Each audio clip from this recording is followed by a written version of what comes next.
I did not have you locked up in a basement, Mongoose.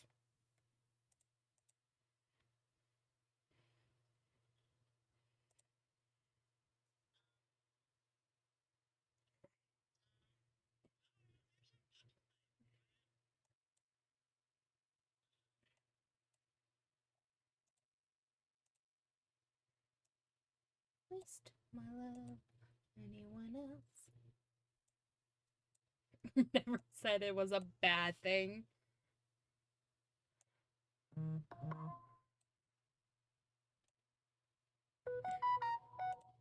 There we go. How does that look? Awesome. How? Why am I not moving?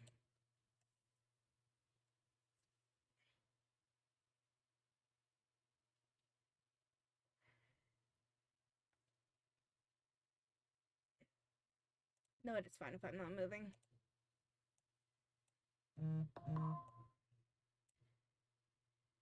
I clicked on something and now it has redone my avatar.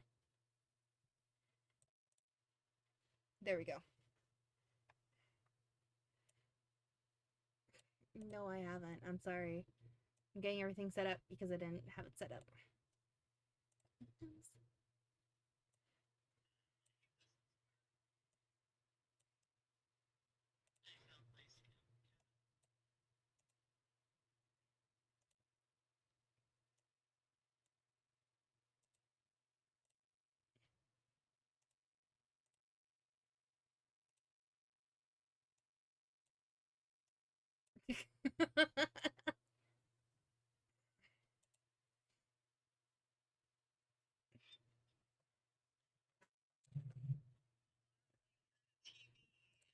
There you go.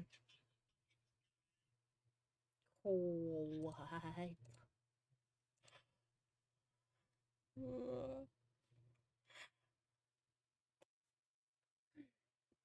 Same, Mongoose. Same. But how do you like the new model?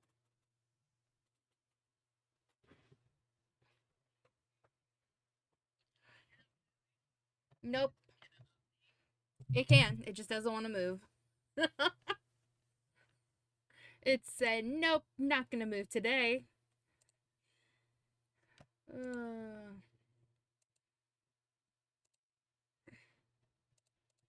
Let's try this.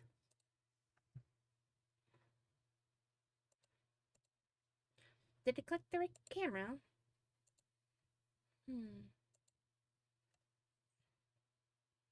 Scary, spooky. Gonna eat me? Well, no.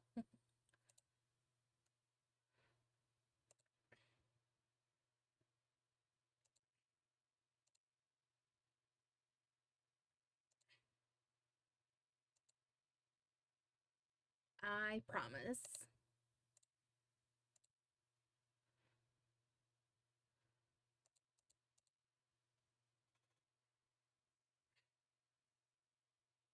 Wonder why it's not moving. Okay, hold on. I'm gonna close it. Yes, you're okay to go night night. Good night. Yeah, USB. Let's unclick it. Click it again. Oh, that was the elf one. Whoops. Look, I made an elf.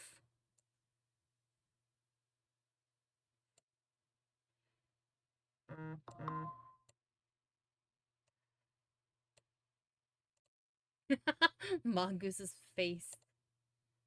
It's still not letting my character move.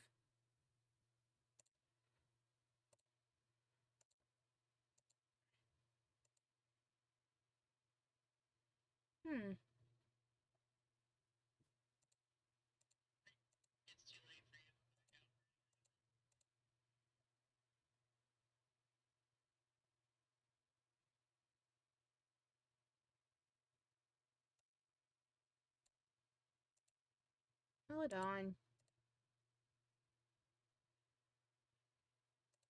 Can you hear me?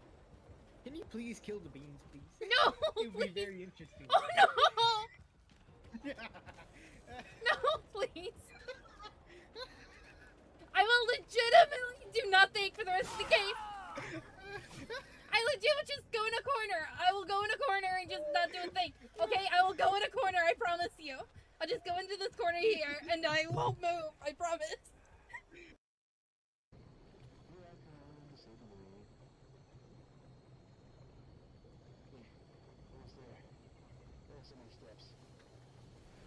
How's your neck not stiff from just looking straight for the last hour? Because it's not. Julie Noda, I don't think 4 people were supposed to be in there. There we go. Now I can move.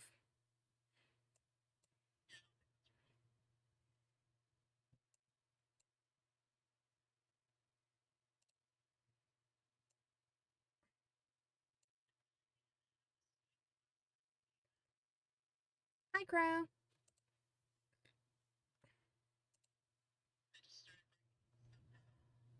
Oh, shit. Now I remember why. Oh, yeah, that swing was there.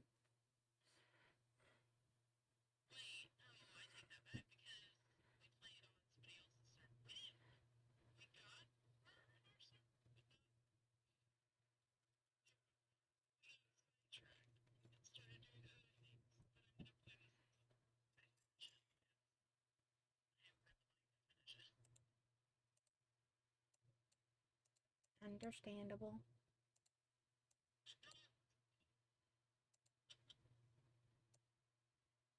Why?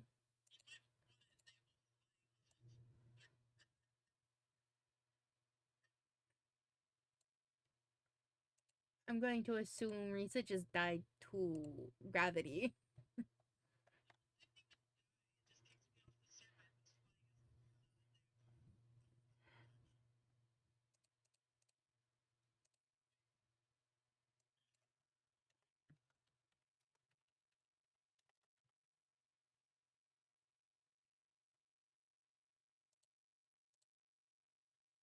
Okay. Did it allow it? Yeah. So, Crow, I added a new model.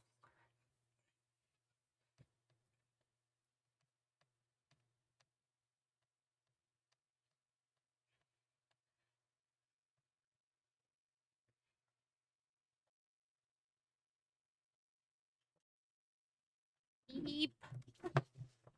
Now my avatar's gonna break a little bit.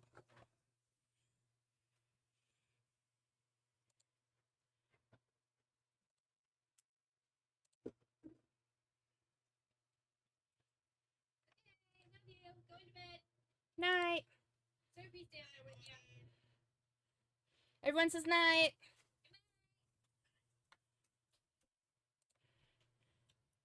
Look, it's an elf bean.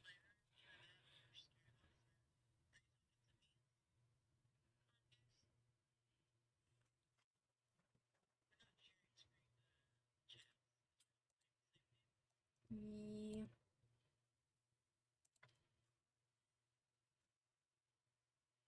Oh, he's talking about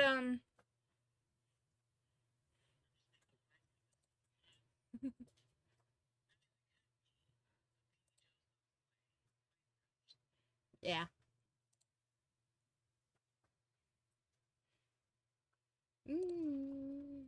When I think of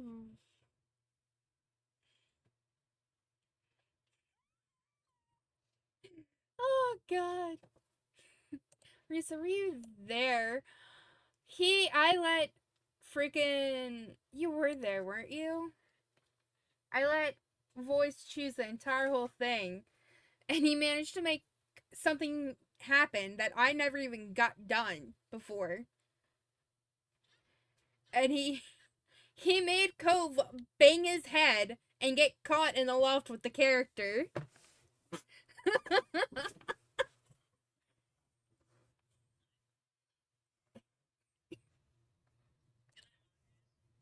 um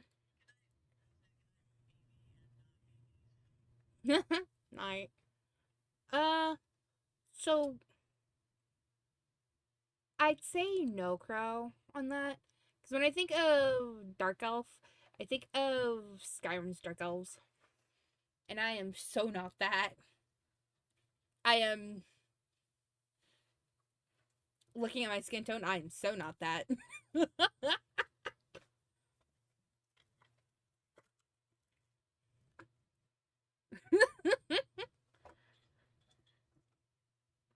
Oh,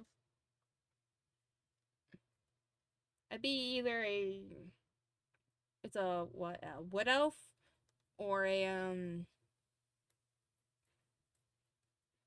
whatever the what are they? The Aldem Ald Alderman I'm gonna just say sun elves. How's that? Cause they are yellow.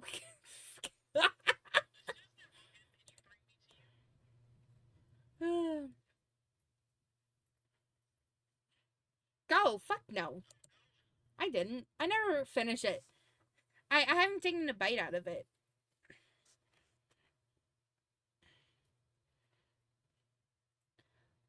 So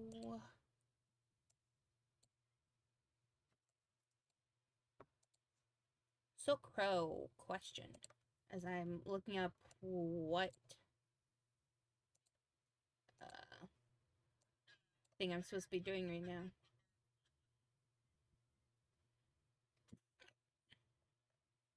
What is it? So we do 1, 6, and 8 today. So 1, 6, 8.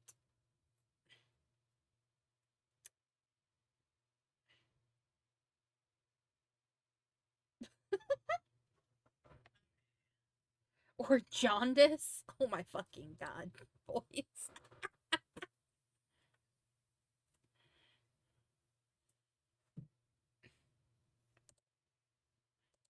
Well, I have them in order from... I already put them in order from where everyone wanted me to do them in.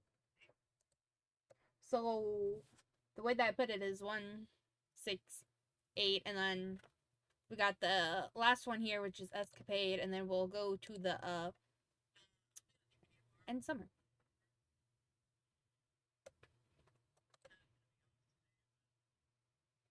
They correlate to the memories that we make. And now. My arms still hurt from lifting shit at Kenzie's party.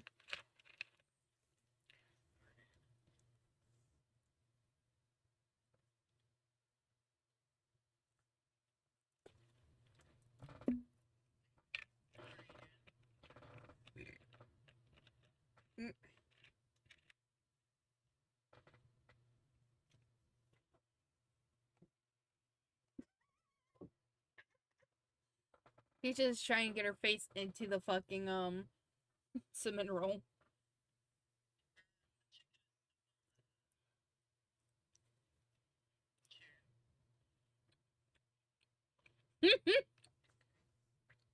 He wants unfrosted cupcakes. I'm very sorry to say this, but they're all in Kenzie's stomach.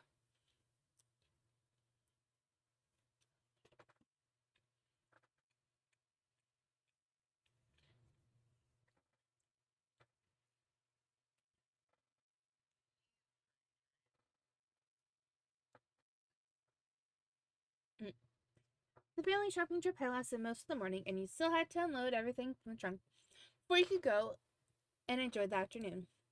You had another bag in your arms as you headed towards your house. It was one of the heavier bags from the grocery store, loaded with fresh apples, ripe tomatoes, a bunch of carrots, and even a half a watermelon.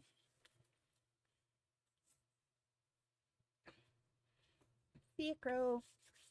Knock him out the front door and pause just ahead of you. It's no trouble. Need any help with that? Beanie, I can bring it the rest of the way if you want me to. Yes, please, it would be helpful. Yes, please, it was just too heavy. No, I've got it. You're doing fine. No, I got it. You could just manage to hold it. Carely agreed with a nod. You had. You need someone else to take it. You didn't say anything. You finished the job yourself. No problem. Yes, please be helpful. Crow, she is our mother.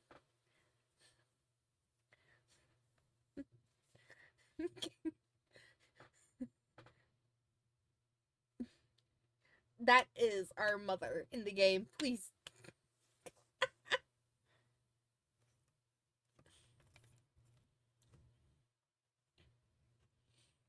No, she's your mother.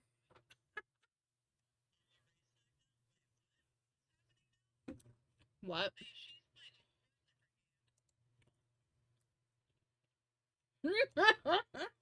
I am. She's your mother. I'm just watching.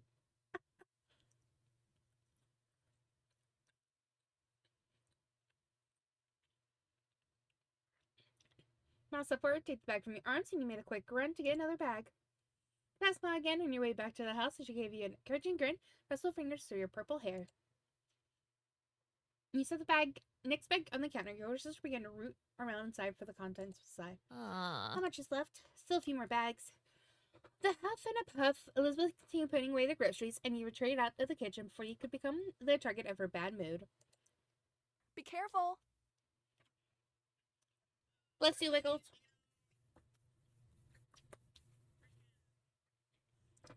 Careful, Beanie. You had been looking where you were going and bumped right into Mom, almost stepping on her toes to boot.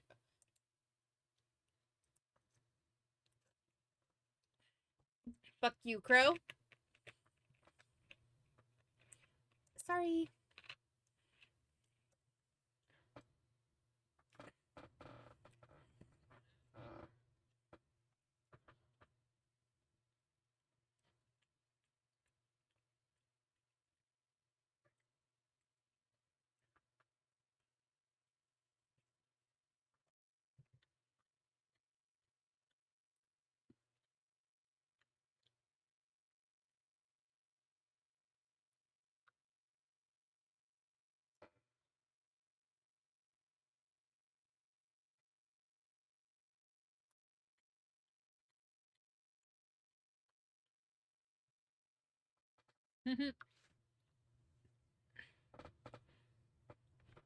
And give you past this time, be sure to watch where you're going. If you run into the wrong person, you might get your license revoked. Chagrin at the bad joke is continuing through the door.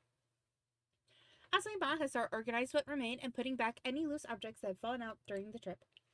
When he stepped up to the trunk beside her, she took in a big breath of air, her dress gently swaying around in the breeze. It's a shame. It's a shame we had to spend the morning cooped up in that shopping center. It's a beautiful day, don't you think?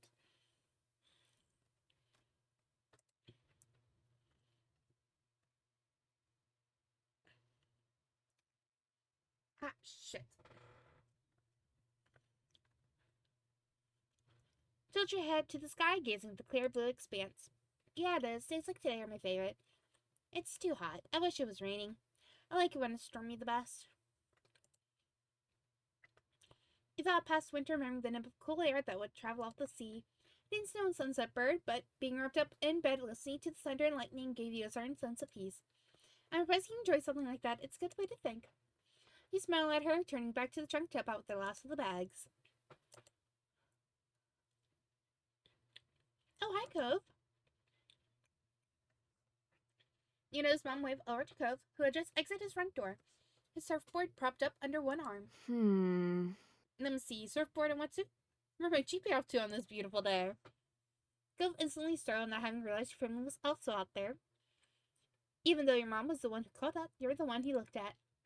Trying to slow down again. He jogged across the pavement to properly say hello to you and your parents. It was decidedly awkward since Cove had trouble figuring out how close to stand to you. The addition of his unwieldy surfboard made the whole thing seem even clumsier. Here's that thing, you'll put someone's eye out. Mom chuckled and got a whispered reproach from Mom for it. Pam, please go easy on him. Cove winced. Sorry, Miss Lass. Don't mind her, honey. It's a beautiful day for surfing. I've been out on the waves in a long time. I'm jealous. Yeah, I'm hoping to get a few good waves before it gets dark.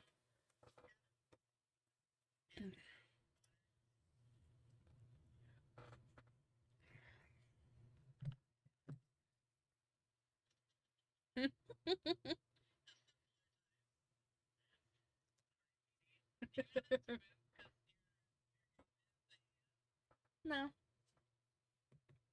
It is fun.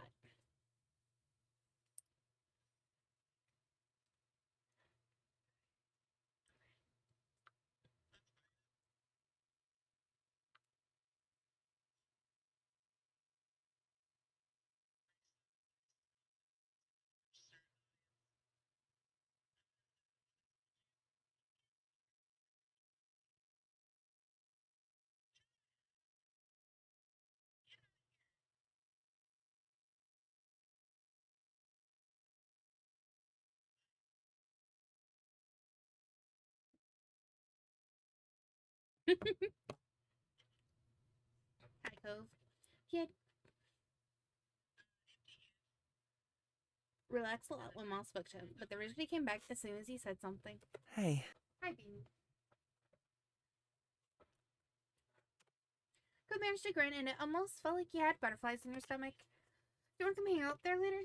You noticed a flush of red on his cheeks, but that might have just been from the heat.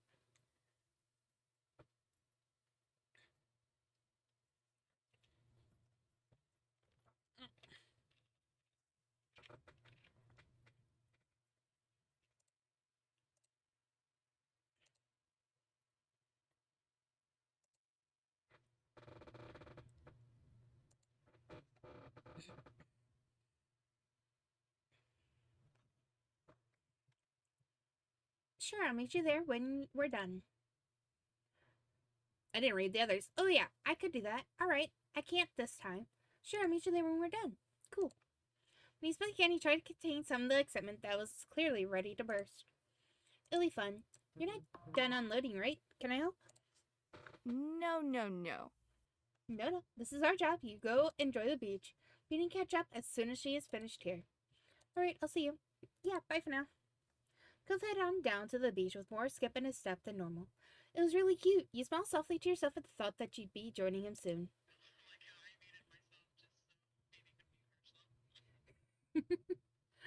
He sure seemed to perk up after you agreed to meet him there. I wonder why that could be.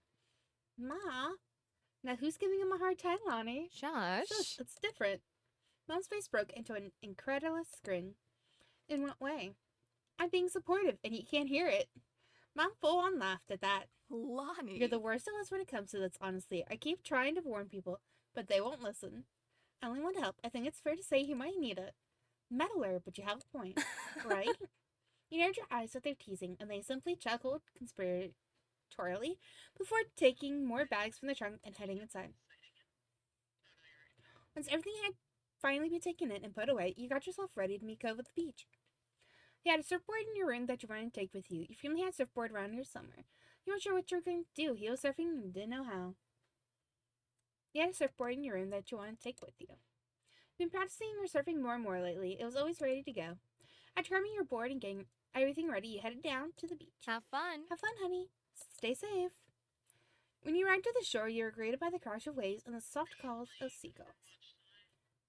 You took in a lungful of the ocean air and felt your tan skin warm in the sun.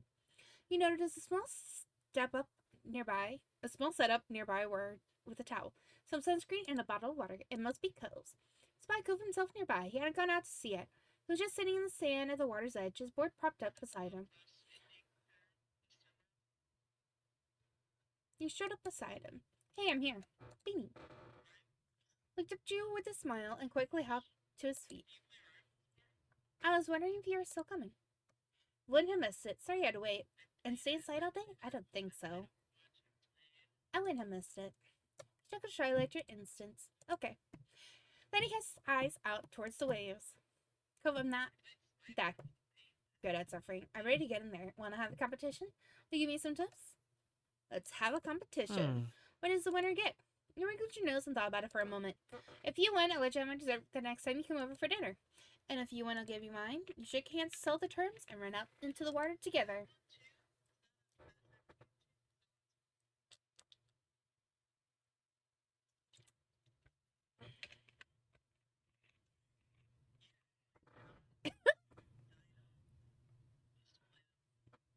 You paddled out into the sea to where the good waves were.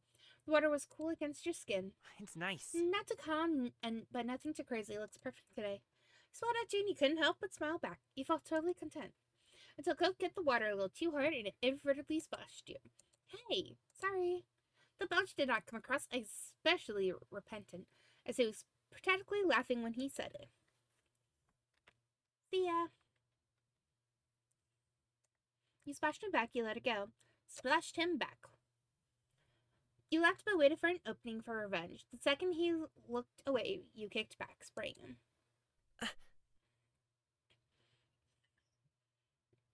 PTSD from last time.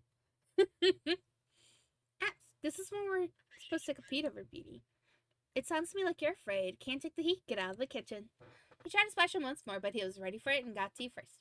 He looked at you with a cheeky smile. Didn't you want to do some surfing before the afternoon is over? Yeah. One battle was over, but the war was just beginning. By the time he set the standards for the little competition, he felt relaxed in the sea. You want to show off, you surfed carefully, you decided to go with the flow. Surfed carefully. Found ways that made you feel confident, and you spent the rest of the competition passing on risky attempts, and only going for it when you knew it would go well. Cove the surfer was as grateful as professional dancer on stage. His brow forward in concentration, yet his effort smile never wavered. It was incredibly hard to pull your eyes from him. However, you tried to keep your focus on the feel of the waves and your balance on your board. He complimented you mildly after you tackled a big wave. You're awesome, sir. You're pretty good at competing. You only fell off your board once, which wasn't bad. You didn't do well, honestly. You're pretty good at competing. Sometimes you mispositioned yourself on your board or came into the wave at the wrong angle, but overall you rocked it. Mostly stuck with safer waves and let Cove go after the daredevil stunts. You built up a strong consistency. I got the rhythm of it down. By the end, while you couldn't complain about your performance, Cove's performance took the winner's spot. He wasn't bragging about it, but from the sparkle in his eyes, you could see his satisfaction. At least he picked up a couple things from watching his form. Perhaps if there was a next time, you could use them against him. What an afternoon. The setting sun was visible on the horizon. Every time you would look away, it had sunk a little lower. The beach was darkening, but still pleasantly warm. You knew you should get out of the water. The floor was completely dark in the sea. You rode one last wave to get back to the beach. There you picked up your surfboard and gave it a quick once-over. Cove followed behind you to the shore. He put his board with his other things and grabbed his towel to start drying off. As he ruffled his hair with the towel, you watched the sunset together. The colors were beautiful in the distance, and the shadows around you deepened. There was no need for words between you two as you both enjoyed the sight for a moment. Cove broke the silence. The waves were good today, I think. Yeah, totally, I guess. Perfect for surfing. Do you really think so? Perfect for surfing. He nodded mildly. You've gotten so good. You couldn't help but smile at the praise. It meant a lot coming from him. You're still the best surfer here. Yeah, thanks. He was something about it, but you both knew it was true. You chatted a little more until the conversation truly dried out, and all you heard was the rhythmic sound of waves. The Cove sighed. Today can't be over, not yet. He scowled into the distance. If the sun existing in the sky was a personal event. Don't you think it should be longer? Yeah, it felt long enough to me. Only a shrug could express your feelings for that matter. It felt long enough to me. Cove sat up straight in defiance of the approaching darkness. I'm not going home yet. I want to go somewhere I don't know. Cove was still dripping in salt water, so you weren't sure what the alternative was. Wetsuits were fine for the beach and not much else. It was a good idea for him to lug his surfboard around town either. You'll be real cute in that wetsuit wherever you go. Well, I need to call it a night. Yeah, I want to do something too. Well, she'll be welcome anywhere soaking wet like this. Be real cute in that wetsuit wherever you go. Cove's face and ears flushed red as he looked down and inspected himself, crossing his arms chest self-consciously.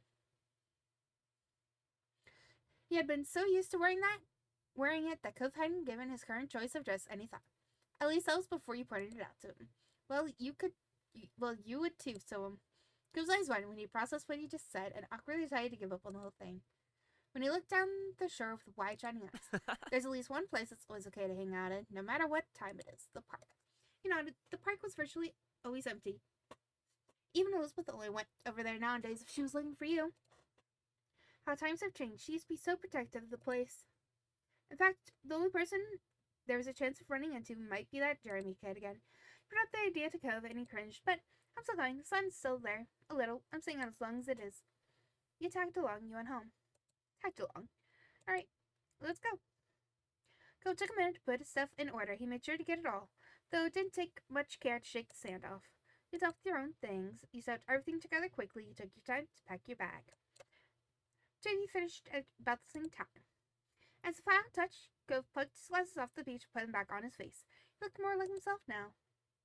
He led the way down the beach to the park. It wasn't far, so it didn't take you long at all. The sun still hadn't completely disappeared just yet when you made your arrival.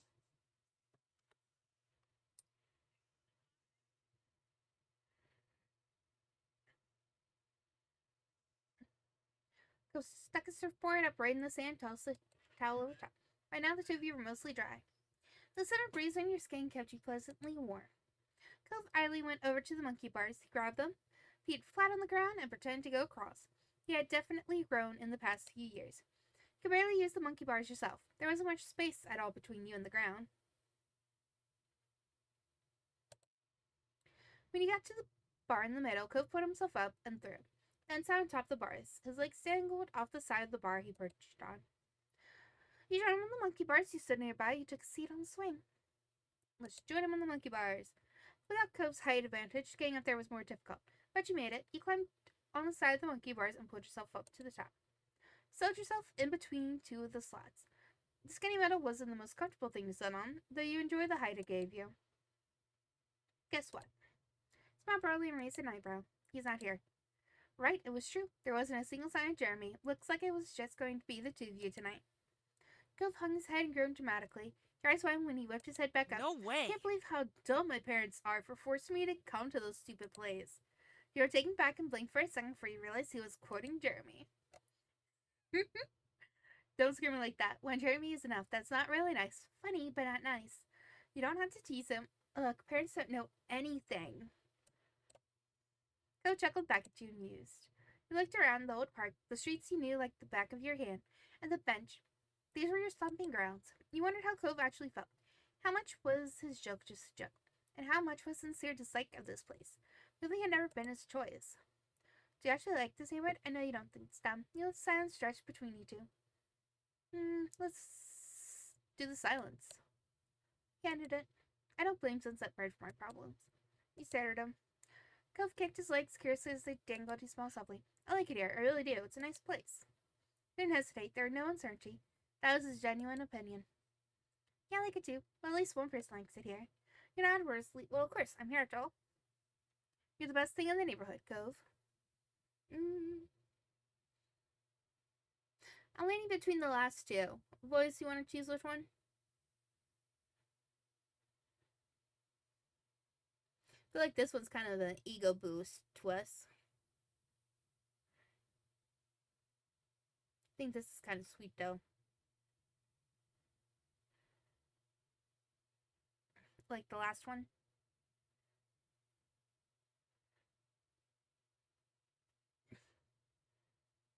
Okay. Go flash and start kicking his legs wildly like he was running in place. It didn't take long for the day to finally draw to a close. The sun was gone and it was dark. It chatted a while longer, but it was definitely winding down. We better get him. I wish days were longer. He chose not to say anything. Days were longer, why not? I wish this day was longer. His feet kicked out, and it made him look like a pouty child. Oh well. Outside, it was time to go home. He hopped down from the monkey bars with a thump when his feet hit the ground. Clambered down the monkey bars yourself. You lowered yourself more slowly than Cove. Barely made a sound when your feet reached the ground. Cove grabbed his surfboard and threw his towel around his neck. With wild bottle in hand, he was ready. Both began your trek up the road. It was quiet night, and you didn't run into anyone else. In what felt like no time at all, you had reached your street. As you walked, Cove smiled to himself. It was a soft expression, and you couldn't help but wonder what put it there. Everything okay? I just remember when we were younger. It used to be such a big deal to come home after dark. You can indeed recall, if you got sandy, your parents would have something to say. If you got wet, your parents would have more to say. And if you came home after dark, well, your moms and his dad better have said it was okay beforehand. You used to need permission for everything. That small comment he made exposed just how much freedom you really had this summer. Cove looked up into the sky, a smile still on his face as the two of you walked side by side, reminiscing. You came to your houses, you turned to each other. Thanks for today, Beanie. Bye. It's nice seeing you. This was definitely an interesting experience. Yep. Thanks for the awesome day. Thanks for the awesome day. Cove and you both turned around to your respective houses. This was a pleasant end to an outing, you thought. Bam. One done. And it was how long? What, like 30 minutes? I forgot I had my V model on. I'm just leaning slightly.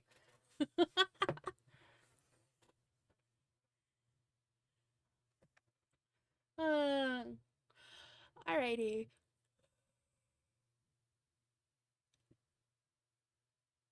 Up next is the mall one.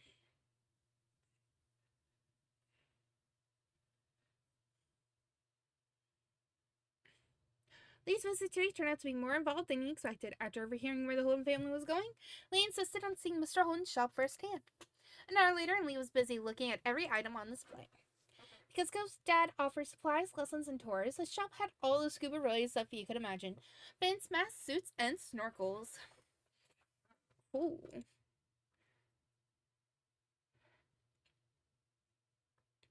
Pretty,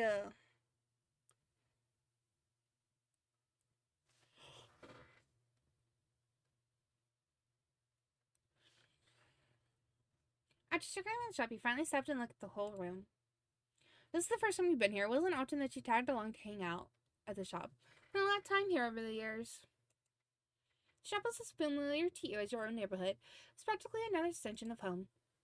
You were still bursting with excitement. You were in good spirits. This was a pleasant surprise. Felt okay. Not your first choice, but not bad. You were unhappy. Was this really all you were going to do? You were in good spirits. This was a pleasant surprise. You enjoyed showing Lee around the shop, thinking this was better than just telling her about it. Lee was still busy poking through the various wetsuits displayed, so you decided to see what Derek and Cove were doing. They were too absorbed in their conversation to notice you sitting near them. Leaning against the counter, you're able to pick up the topic quickly. My dad told me the new stuff is selling like crazy. Yeah, the material is this new blend with less neoprene. My dad says people are really interested in it. Put a smile to your face hearing the shop was doing well. Decided to keep listening, decided to join in with the conversation. You couldn't resist teasing the boys. Tease the boys. Let's do this. They figured out Mr. Hunt and Mr. Sora's secret to running this place. Cove crossed his arms and looked at you with eyebrow raised, while Derek gave you a gently confused look, motioning with your head for them to lean in close. Clearly they realized they could sell anything with all the handsome faces on this place. Cove's face immediately went red over the suggestion. He looked away, shaking his head. Derek took it in stride. And that's why I'm here, learning from the best. But really, there's just so much to think about with the business. It's crazy. No matter how much I come, I still don't think I get it. Gilfilman nodded in agreement, causing a good-humored laugh from Derek. Thought you only liked the scuba diving part, not the job part. That's just the best part. I think about other things, too. I gotcha. Whoa, whoa, whoa, what?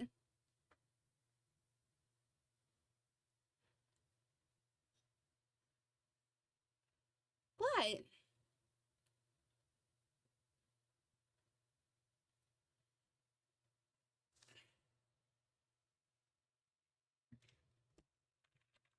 Come on, it wasn't that bad.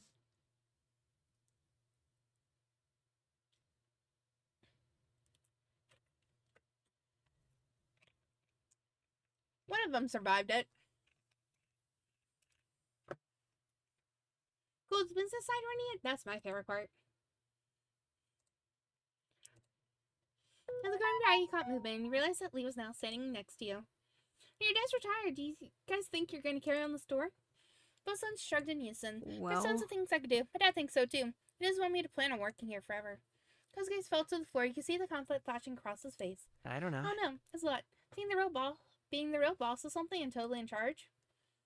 My mom's had their own business. I take it over. Mom's had one. I wouldn't want to take over either. I can't run a business.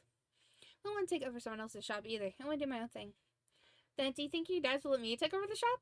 No matter what, you both do. Shop or no shop, you'll be amazing. No matter what you both do, shop or no shop, you'll be amazing. Jack smiled in equal parts happiness and bashfulness. He bounced on his feet a bit.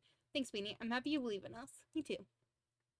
Gil's parents left the back office and came over, Matt, catching your attention. Sorry, kids, it looks like it's gonna be a long one. I know usually others hold the fort down, but I really need to stay here today. I know you just wanted a little visit. It'll be boring getting stuck all day because of me. Kira can take my car and go back to the neighborhood. Cove and Derek gave him an understanding look. Mr. Holden crossed his arms and flashed you all a big smile, trying to lift the mood. The one condition is that someone has to remember to come back for me later. Don't get to strand me here, no matter how funny that might be. Kira laughed and gave a thumbs up. Mr. Holden seemed satisfied with that. He moved on with the explanation.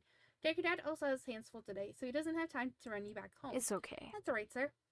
The child stared at an awkward chuckle out of the cliff, which was cut short when Kira elbowed him teasingly. What do you think? You already said I could borrow your car. Why don't I take all the kids somewhere fun for the afternoon? Absolutely. Just please come back eventually. Sometime today, Kira. After multiple jokes about being left with no ride, you had to wonder if that actually happened in their past together. For you, my good sir, I swear, cross my heart. Happy the promise? Cliff took out his black wallet and offered a $50 bill to Kira. Here, in case you need gas or anything else while you're out. Kira smiled and knowingly accepted the bill without hesitation. Thank you. Thank you. Cosette stuck the wallet into his back pocket while he waited for the free hand. Okay, time for me to jump back into work. Have fun for me. How much hair product does Cove's dad use? I don't know. I don't think he uses any. I think that's all salt water.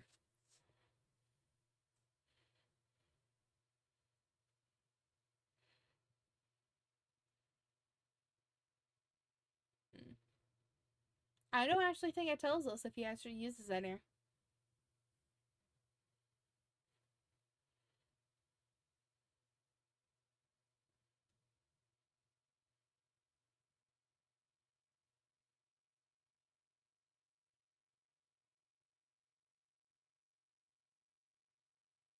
Bye, Dad. Bye. Bye, sir. Bye. Bye, Mr. Holden. Goodbye, sirs and madams. He left the room with a wink and flare, disappearing into the employees-only area of the shop. When Mr. Holden was out of sight, Kira silently strolled over to the counter, carefully placed a $50 bill there. She turned back around, beamed a large smile at you and the others. Come on, gang, let's see if this town has them all. Yeah! Yes! Unable to contain her excitement, Lee actually jumped with joy, while Cove and Derek just grinned. There was a mall in your hometown, but Mr. Holden's store wasn't in Sunset separate. It might be possible to find a mall out here. Felt pumped. You felt okay about that. You didn't really want to go there. You felt pumped. Heck yeah. Let's go. She quickly herded the group out of the store to the car. Cove. As the driver could choose my partner in crime, naturally bestowed the position of shotgun to my baby. Her comment had both Derek and Lee snickering. Cole was for sure embarrassed over the phrasing and blatant favoritism, but he took the seat by his mom without complaining. Side stuck up for Cove, your desire to jokingly complain about the special treatment. You affirmed that you kept quiet. Side jokingly complained about this at special treatment. Come on, there's gotta be a better way to choose than whoever your own kid is. The guy heartily laughed at Akira. Sorry, you get where I'm coming when you start driving. You continue teasing, pound the back. You'll understand when you're older was the worst excuse. I'll take the middle seat. Really? Yeah. Yeah, I don't want a window seat. You two can have them. Are you cool with that? You thought that it was odd that anyone would give a window seat, but you knew Derek tried to be especially polite when he was a guest. Fantastic. Good. Sounds like we're all in agreement. Everyone squeezed into the car, buckling in. And Kira turned the radio on. She said to the top 40s pop station. You're into it. You do not like it. Yes, the radio station could be changed. You were into it. Quickly recognized the song playing. It was a new one by an artist you were listening to a lot recently. It wasn't long until your group realized that they were lost. But after driving in enough circles, Kira's struggle paid off when she found a local mall. There was more cheers from Lee as Kira pulled into a parking spot. Once your group had made it inside, the first order of business on this trip was checking what this mall actually had. Where should we go? Ooh, I think I see a makeup store up ahead. She rolled up on her tiptoes to get a better view. Meanwhile, Derek was eyeing the directory. There's a chocolate shop. Seriously, we have to go there. Yes, wait, we need to find decent jewelry shop. I need new hair ties and breasts. Nice. We've also got to at least look for a game store. There's tons of things you can't get anywhere but a store that's just for video games. Hey, what do you think of? I want to look at the fish in the pet store. You could have guessed that much. Anywhere else? Smelled some bashfulness. Could we go to a camping and outdoor supply shop? So... What about you, Beanie?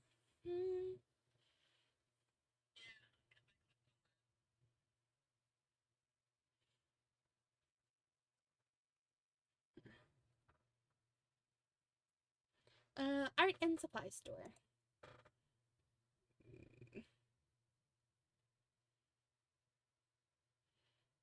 Makeup store. And that's all that really interested you. That's certainly a list. Good thing we have all afternoon.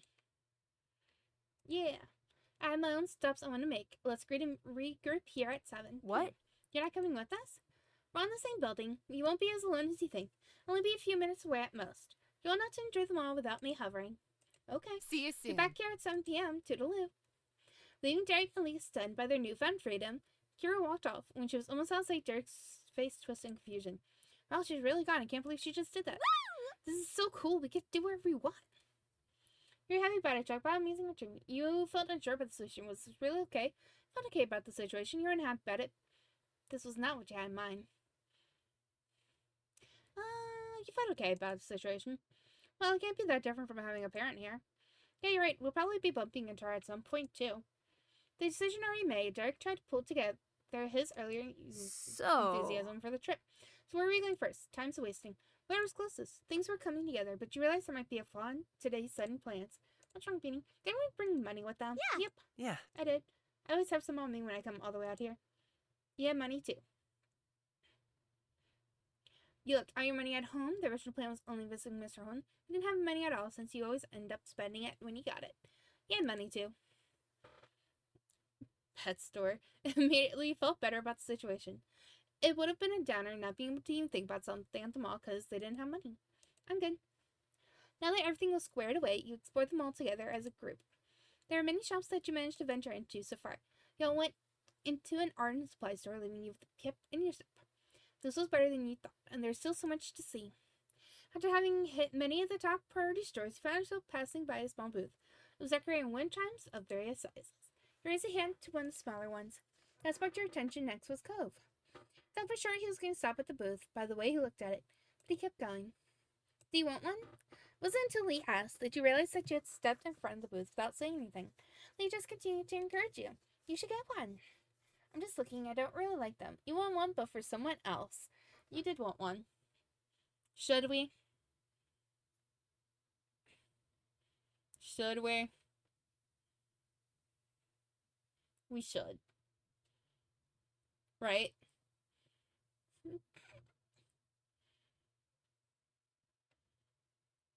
Yeah.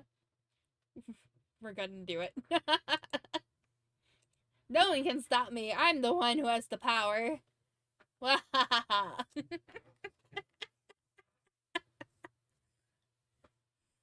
Oh, I had the power.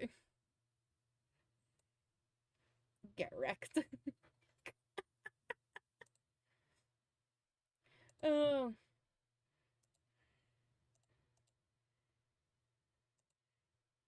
Be now.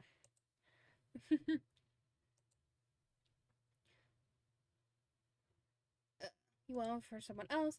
That caught your attention, though, because it might make a nice gift. What if Lee was planning on becoming a wind chime salesperson since you kept pushing it? I will like this at home, and it makes the prettiest sound. Pushing your money out, you made a decision on what to buy. Got one for yourself and one for Cove. You got one for Cove. Can I buy this one, please? You smiled to yourself, imagining what he'll think of it. Lee raised an eyebrow at that. The shopkeeper carefully wrapped your purchase up and handed it back to you in a bag. Accepted and then raced off with Lee to catch up to the boys. For Cove, you had picked out a beautiful wind chime that had dolphin charm, a simple design of just silver poles, had crystal strands. Dolphin charm. You had a feeling he'd appreciate that. After leaving another clothing store, one that Lee couldn't resist exploring, you and your friends found yourself walking down the main hall of the mall again. It wasn't long until everyone you were with had their eye on the smoothie kiosk ahead. Should we stop? Yeah. As you approached, your eyes was drawn to the dizzying list of smoothie combination. Have you wondered how long it could take to try them all? Hi there, do you need the rundown on how this works? Yes, please. Okay, first off, you pick up to 3 options of fruit or berries. Then I'll add the ice and the store special smoothie base mix. And then you'll have your very own smoothie for $4. There's only one size. Cove leaned over the counter a bit. For several moments, he intently studied the plentiful fruit and berry options. I'm gonna get a strawberry banana smoothie with coconut too. Sounds good. Anyone else getting something? Can I get one that's just all mango? Of course. Thanks. I like strawberry, blueberries, raspberries for mine, thanks. Shopkeeper looked at you now. You didn't want one. You want one. Who's gonna say no to a smoothie? Could I get... Welcome back. Mango... Strawberry. I love mango strawberries.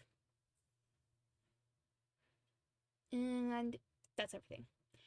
And that, everyone went ahead and paid for their individual drinks. He waited over the other side of the booth where the drinks were put when they were done. Derek bounced on his feet, excited for this to be ready.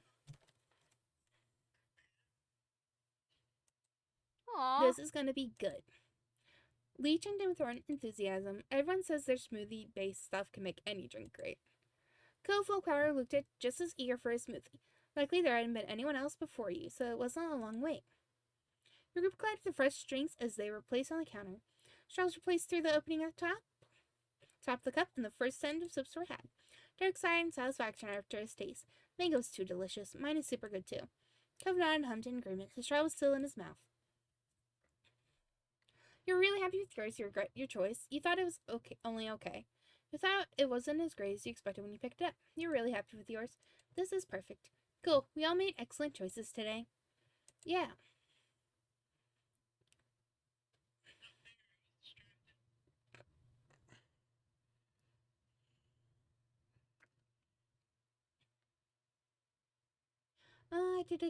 You asked me to try Lee's, Derek's, or Cove's smoothie. Say Lee want to try a sip of someone else's smoothie. You didn't pay much attention to the others' drinks after that. Yes, if you could try Lee's smoothie. Hey Lee, can I taste what you got? As long as you let me try yours too. Deal. You and Lee swapped cups. I took several sips before swapping back. The red one tasted very strong. I like yours, but I'm really happy I got this. Thanks, Lee. You're welcome. I'm always there to help. You're satisfied with that? You want to ask someone else to try their smoothie? Sneakily went steal a sip of someone else's smoothie. You're satisfied with that? As your group continued to wander the mall, you came to an area on the path that was wider. Oh. Let's go. I love this part. In the center of the opening was a collection of quarter open. Whoops. Clicked on something.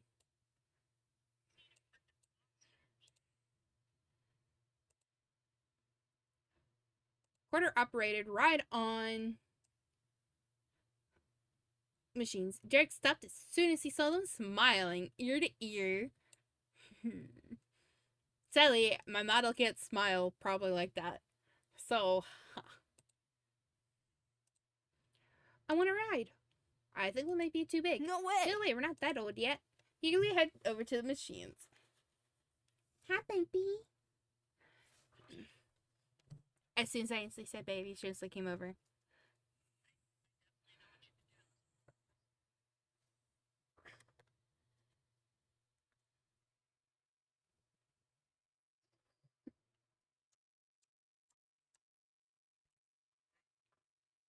I can't.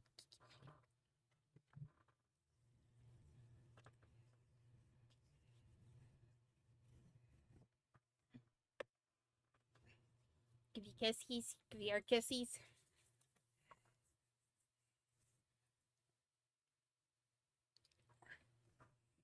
Oh, I get better look, Lee went along with it, smiling. You thought his idea was childish. You wanted to ride too. You didn't care one way or another. You stayed quiet about it. Let's fucking ride. You quickly chased after Derek. He turned his head back to the sound. Your footsteps and gave a thumbs up over his shoulder. Reconvening around Derek, you watch as he focused on the various brightly colored rides. Most were designed to look like real vehicles, but there were also some horse-shaped ones.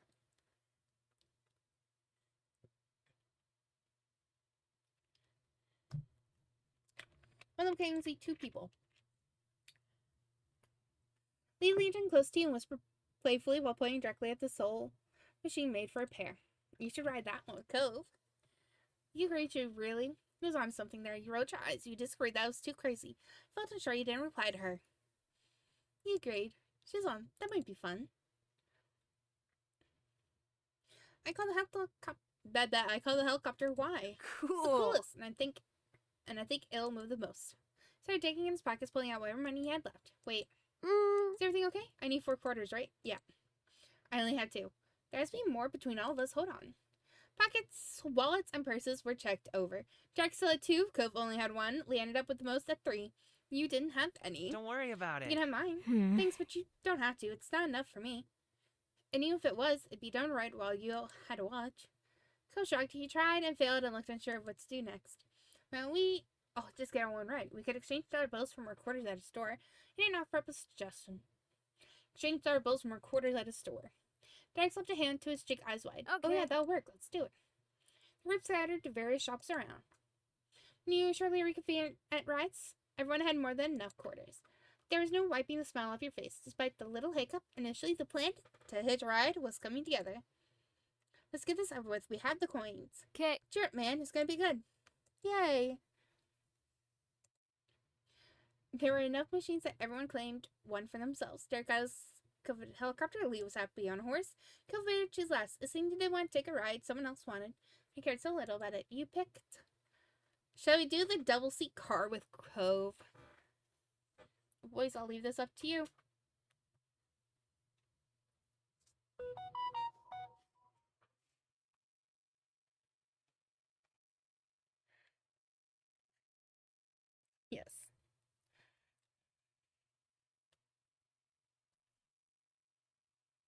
double-seater car and you brought Cove. Cove, being so neat. He gave a bent smile, put a hand on his lip when he saw the ride you pointed out. I Do you don't really know. want to try fitting me in that? You might actually be comfortable to use it by yourself. That doesn't matter. I want to ride with you. All right. Lee winked at the two of you from her pony as he squished next to one another in the child-sized seats. Looks were exchanged across the way and each popped the coins in at the same time. The little ride stuttered to life. As the machines began moving up and down, side to side, Lee and Derek couldn't contain their laughter. Derek started waving from the window of the helicopter, and Lee reached out to see if she could touch anyone as their machine jolted closer to her. Cove, on the other hand, just gripped the side of the car. He was struggling to remain in the seat, looking very uncomfortable. You were quickly regarding your decision to this. You waved back. You stretched your hand to grab Lee's hand. You tried to encourage Cove. You personally just sat quietly on your ride. You tried to encourage Cove. Considerable see how unhappy Cove was with this. You wondered if there was anything you could do to make him feel better. Don't worry, we all look ridiculous on these things. Cove's concentration from book me automatically looked in your direction. Saw you come rolling his eyes at your words. Are you worried you're going to fall off? Cove shook his head, but you felt like you were going in the right direction. I know people always talk about how tall you are, but you're not a giant. Some people are 7 feet tall.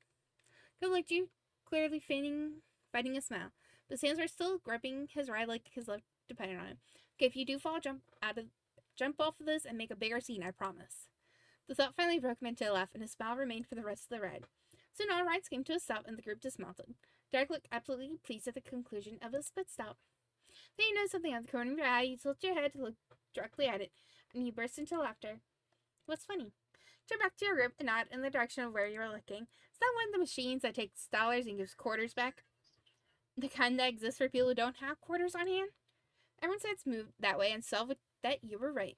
Derek chuckled awkwardly. Well, that's exactly what that is. Oh. We're kind of dumb. We have to be to miss this whole thing. Come on, let's just put this behind us. There's still places open. We haven't been anywhere yet. Here. Moved along from one step towards your next, still joyful from the experience. Shortly into your walk, Lee ran over to a nearby trash can, tossed her smoothie cup. Dirk went after her and threw his cup away. Fell asleep and got rid of your empty cup, too.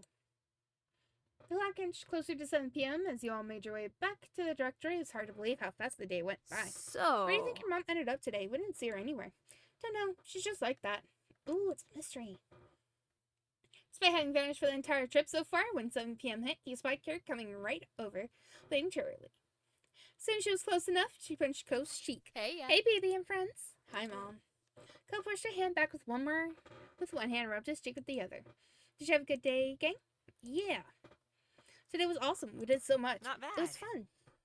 You really enjoyed your day. You thought there were ways that could have been worse. You did enjoy the outing. You really enjoyed the day. There was no hiding your joy like the others. You were smiling ear to ear because today went so much better than expected. Glad we came here. That I want to hear do. all about it during the ride back. She clapped her hands together, once making sure she had everyone's uninvited attention. Speaking of that, we better head off. They'll must be missing us, and you've got to be starving. It's their time, and you haven't eaten yet. Yeah.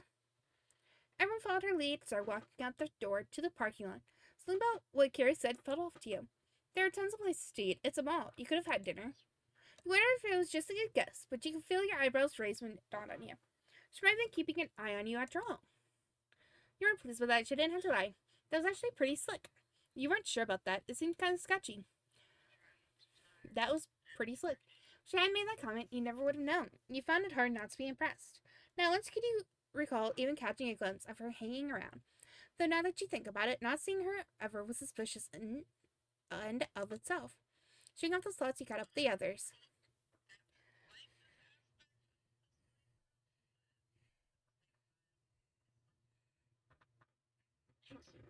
Keeping the same seating arrangements, earlier all piled into the car and started heading back to the store.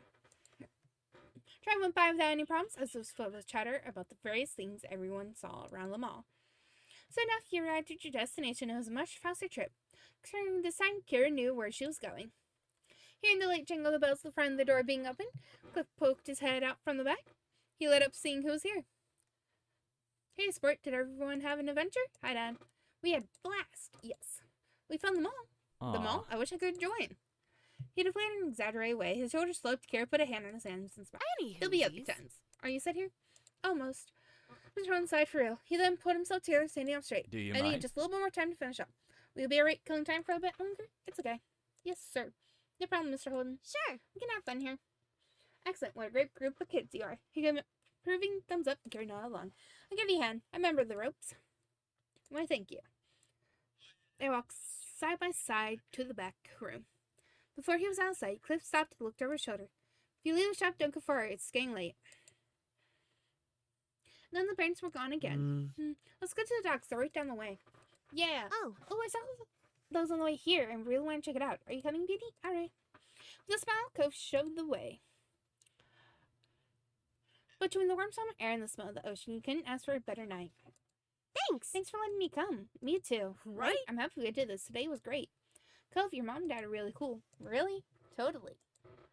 Cove looked at Lee oddly. He ran a hand through his hair, and then his puzzled expression cracked with a chuckle. I guess. Yeah, sometimes they are.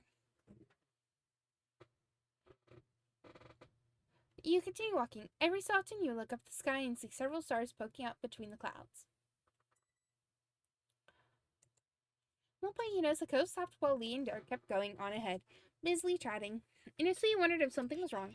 Quickly noticed that he still looked to be in good spirits.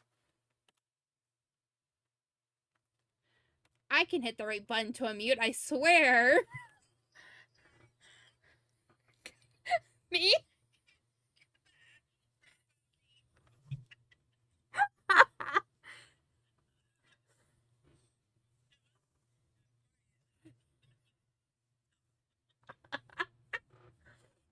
I hit every button but the unmute button.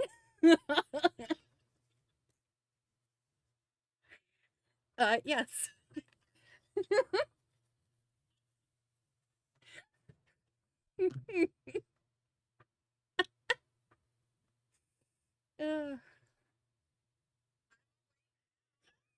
You're welcome.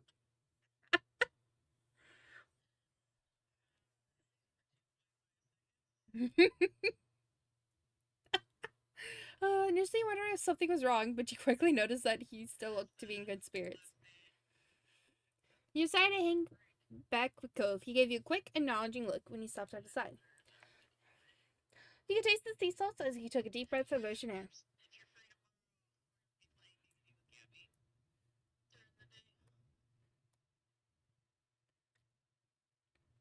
Silently, you and Cove watched the ocean for a little bit.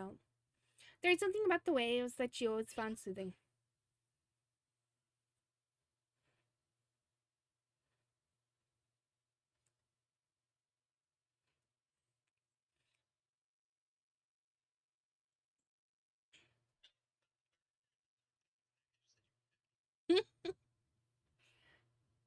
You couldn't think of a better way to end a busy day.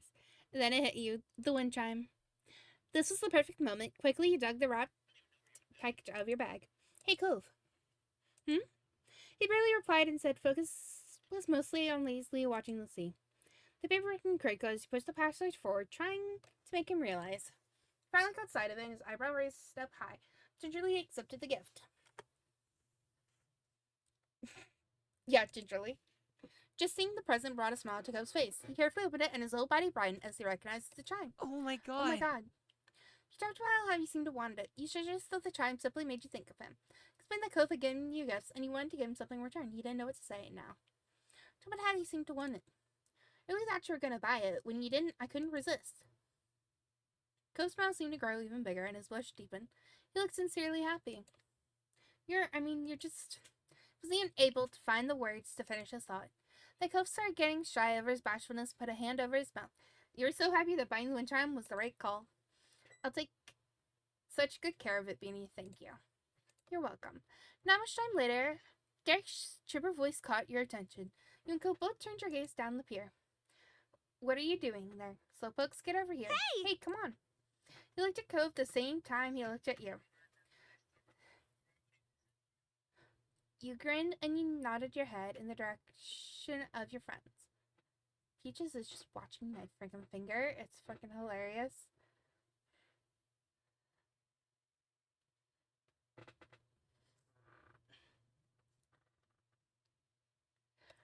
Ooh, okay, so I have a question.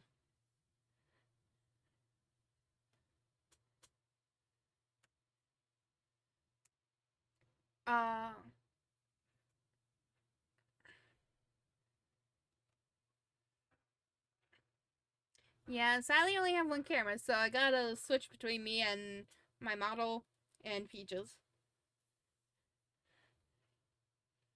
If I want to be able to move my model, that is.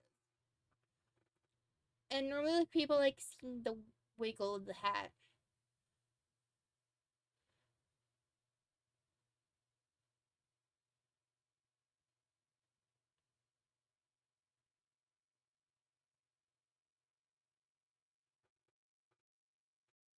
Wiggle, wiggle, wiggle.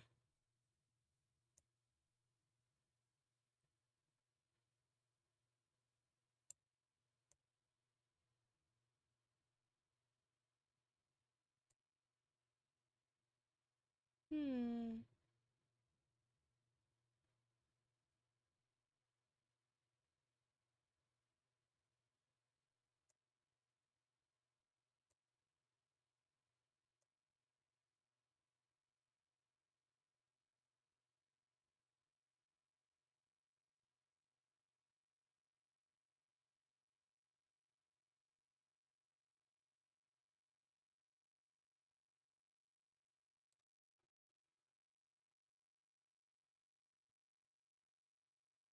I just seem like my eyes are a little off. Like my irises. That's now gonna bug me. But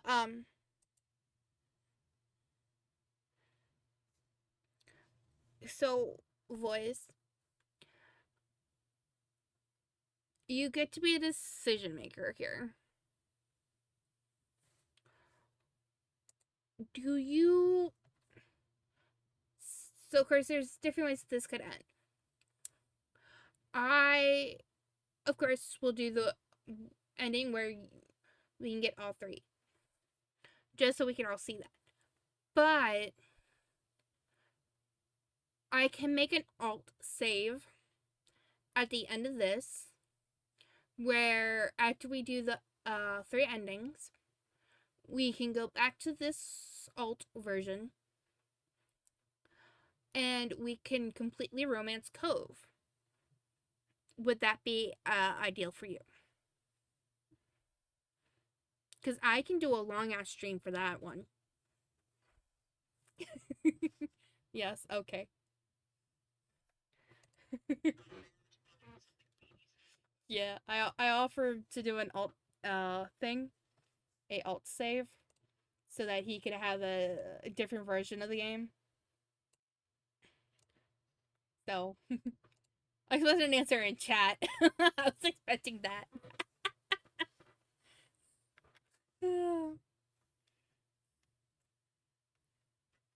You are fine. Hi. You looked at Code at the same time he looked at you. You grinned and nodded your head in the direction of your friends. He gave a small smile in return. Your footsteps echo against the wooden planks of the docks and into the night as it ran to catch up. This game is absolutely my favorite. It's so cute. I have to fucking sneeze.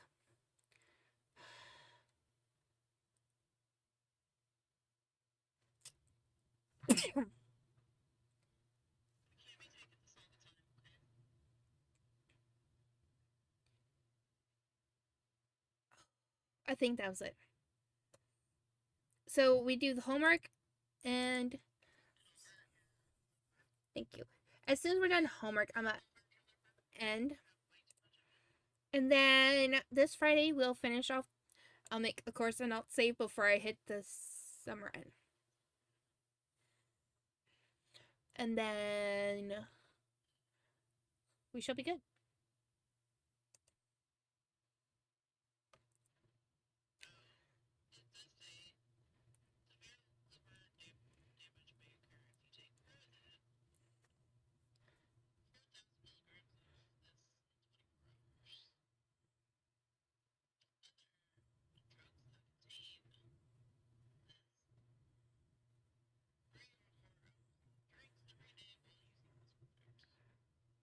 You stared out the window, watching the scenery pass by as your moms drove down the quiet streets at a leisurely pace. A singer crooned sweetly from the radio, turned low enough that you could block it out if you wanted. You turned away from the window and your mom suddenly spoke up. Well, guess you're excited going to the library? Yeah, I can't wait to get there. Nope, I guess. You don't sound so sure there, Beanie. Mom wasn't wrong. It was what it was. My real interest lay elsewhere. Taking a trip down to the library used to be kind of fun when you were a kid. But that was different from right now. So, What about you, Cove? You're part of the conversation, too. Not really. Not really. If I didn't have school stuff to do, I would probably be somewhere else. I see. I get it. I wasn't so keen on library in my day either. Really? Well, no. Unless you count under 6-year-olds as my day. She grinned over at the two of you briefly. Mom focused on driving, humming along with the radio under her breath. He went back to staring outside. As you passed one street, you caught a glimpse of someone in brightly colored clothing passing out balloon animals. Despite the faraway memory, you felt your lips twitch up, before consciously remembering why. How long ago was it that you and Cove watched the amazing Alexander performing magic tricks? Hey, Cove, do you remember that one guy? You kept the thought to yourself. Should we? Okay, Cove, Maybe. remember that one guy? Maybe I do. Alexander, the amazing Alexander. He gave us dolphin balloons for free. At this reminder, Cove smiled Oh. faintly. Oh yeah, I wonder if he's even there now. Maybe we should check. We should go more often and check. Maybe. That was the first time we ever went down to that street together, I think. I miss my balloon. He was a good dolphin for that one afternoon I had him. Yeah, hey Cove, what were we going to name your balloon? You never told me. Oh. I don't remember. I can't remember what kid me was thinking. Probably something obvious like Flipper. Can't help the way your own smile curled up higher at the sentiment. You want to say something else, but couldn't quite think of what. So you just settled back into your seat. When silence filled the car again, you returned your attention to the window. It was an absolute gorgeous day. You leaned your face to the sunshine, tempted to close your eyes as the gentle rays warmed your cheeks. Beanie, You lift yourself up a bit more, seeing your mom twisting her torso to face you, confused, from the front seat of the car. Next to you was nothing. Cove's car door was already open. You hadn't reached the destination before you even realized it. I was asking what time should I pick you two up. Oh, 4 should be good, okay? That should give you enough time to finish your summer assignments. Or at least make a large dent. Thanks, Mom. You hopped out the car, remembering to grab your backpack at the last second. Alright then, have fun, you two. Yeah, fun. You weren't going to the library to have fun. You needed to make sure that you understood the material forwards and backwards, or else your grades might not be what you need them to be. The two of you went right to the door of the library. Cove reached it first and tugged it open, stepping inside. He kept it propped open so you could pass through behind him. The air was much cooler inside the building than it had been for the few seconds you spent outdoors. The space was filled with the soft din of papers being moved and whispered voices.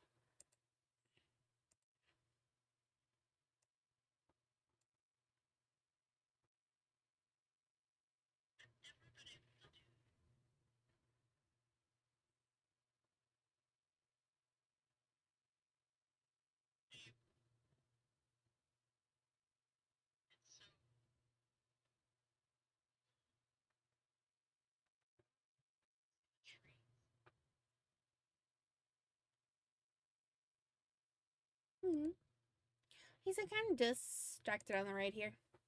Just enjoying the day. I'm excited to see Derek. Want to rock around for a bit? Just enjoying the day. Cove looked dubious at the vague answer. Okay. What? Don't you think it's nice out? I do. Your side buddy was standing at the front of the library by a long rack of magazines. Predictably, he was flipping through one with various sports players on the cover, looking intense enough to burst off the page. Seth snapped up when you walked over, beaming wildly. Hey, Beanie, Cove. Hi, were you waiting for a while?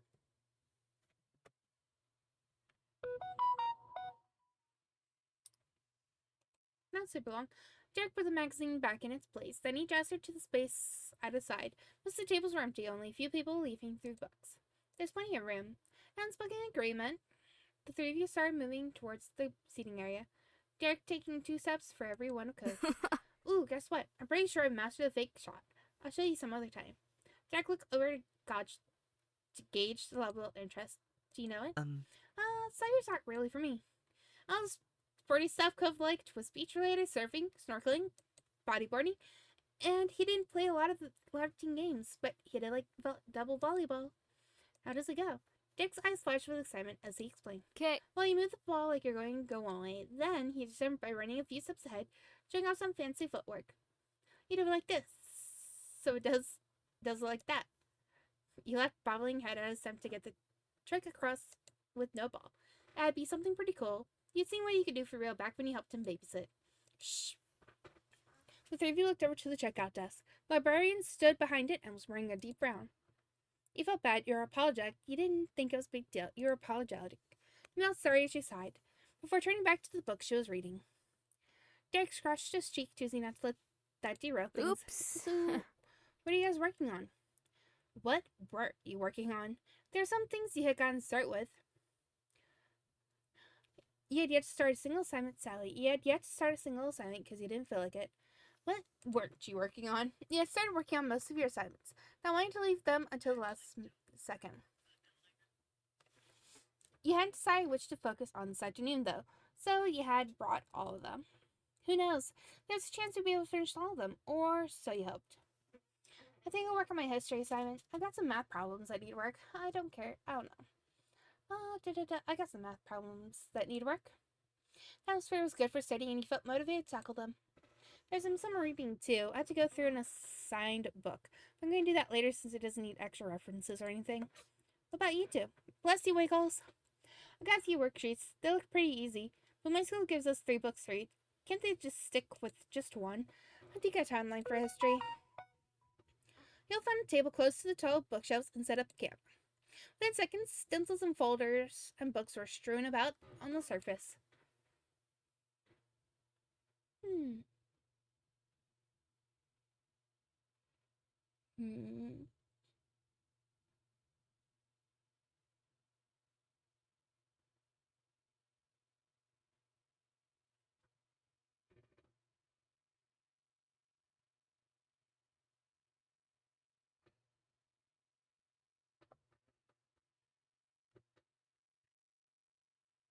Sorry, I'm just like looking at all this.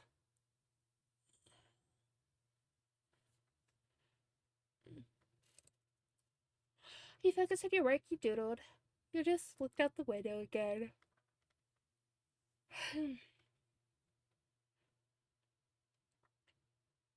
Should we focus on our work? Yes. Should we doodle? Possibly. Should we look out the window? Also, maybe. What should we pick?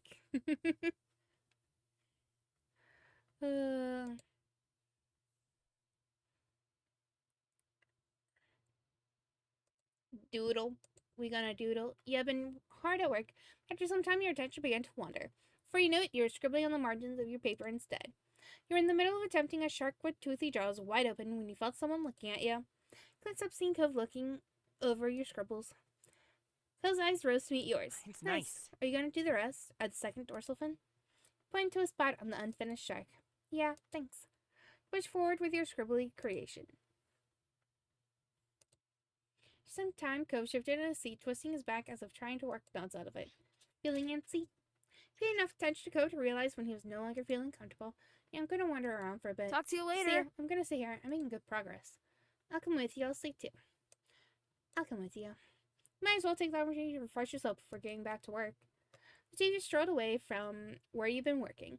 Your eyes roamed over the tile of the books as you passed by. Some were dull, some were intriguing, and others were just strange. But you didn't spot anything that made you pause and pick it up. Looking for something? The reading time is more than enough, always. No, but something might catch my eye. No, you never know. Might go out of here. If there's enough time. Come and remind you of the clock ticking away. Even after you'd finished your work for the summer, countdown to the new school year would still be on track. Before you know it, we'll be back at class. Yeah, we just got out and it's almost here again. Looking forward to going back? Cove rubbed his arms, drawing your attention to the scar he earned as a reckless kid with his far-off gaze. Not really. I don't want summer to end. Wish everything wasn't always decided for me. I want to grow up already. Cove didn't feel safe knowing it was others who really determined what his life was like. He understood that much.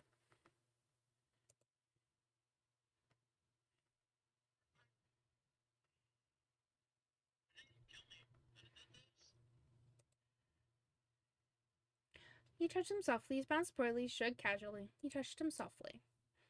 Selectively, he reached out to him. Your thumb struck the back of his hand in a way he hoped was comforting. Comfortable. Comforting. Yeah, it was comforting. Oh my god. Glad this is the last one I'm reading. But there's a chance we could end up in the same classes. That would be nice. He nodded, glad that he was cheering up some. Trust Cove to look on the bright side.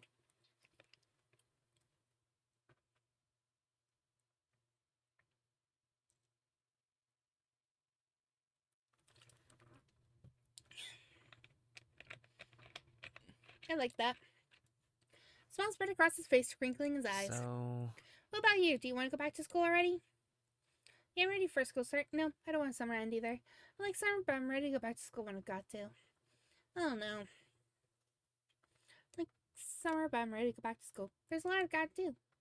There's really no getting away from the topic of school right now. Prompt you to think back to the classes you're in. You pushed your lips. Pushed your lips.